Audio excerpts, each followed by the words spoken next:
Shelter pets rock too.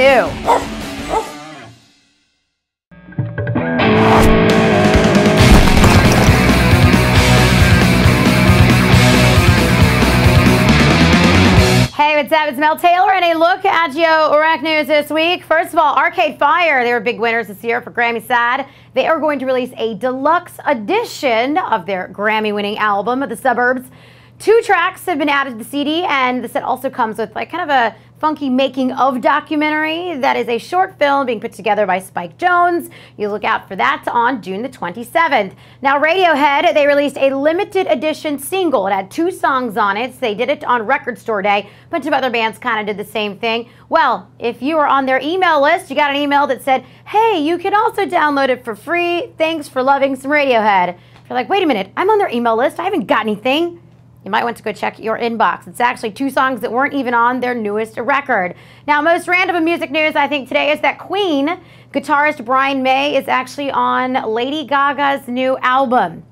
He does the track You and I. CD doesn't come out until May 24th, but I don't know, I just thought that was a random rocker with Lady Gaga, but apparently Queen was one of her big influences, so why not?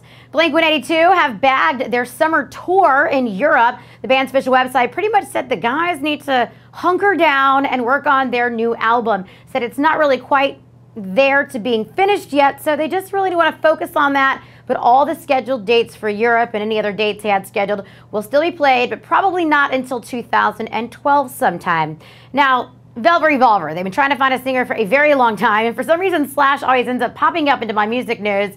But in a recent interview, I guess there were rumors lately that it said Corey Taylor from Slipknot and Stone Sour could be the new frontman of Velvet Revolver. Well, Slash said that the audition process kind of works like this. They give them music, they get to listen to it, write some lyrics to it, rock it out and see what happens, and said that Corey was great, he just didn't really fit the mold of Velvet Revolver, so the search continues. No new singer for Velvet Revolver, and Slash said next year he's going to do his own thing anyhow, so if it doesn't happen in the next year, who knows, maybe 3 or 4 years down the road.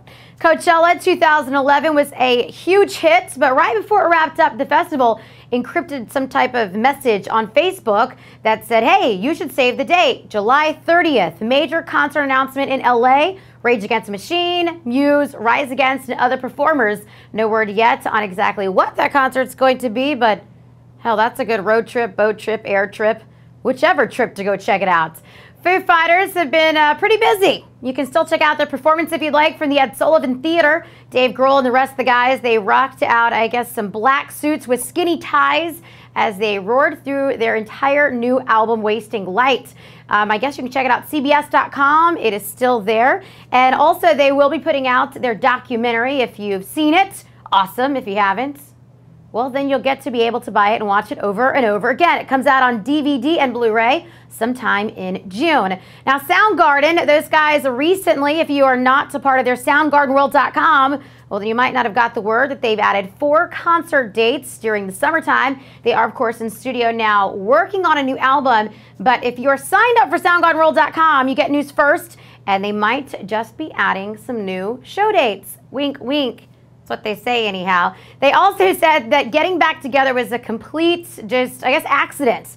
Chris Cornell had posted the 12-year break is over and school's back in session. Knights of the Sound Table rise again. And that was what he twittered. Well, everybody's like, oh my gosh, you're getting back together.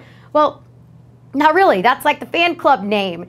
The fan club name was getting back together. That was it. But the members of the band had no desire to reunite at the time. They saw what a huge, I guess, overpowering love that people have of Soundgarden. So they decided, let's try it. Let's do a few shows. And they did a few shows, then a reunion, and then wham, bam, they are in the studio working on their next album. Looking forward to that one, as well as New Chili Peppers. It's one of my most anticipated. Oh yeah, maybe Incubus as well.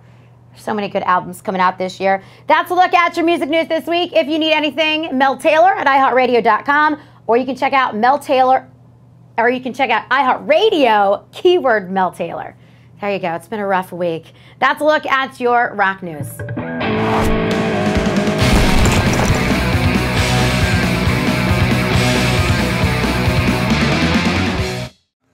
Shelter pets rock too.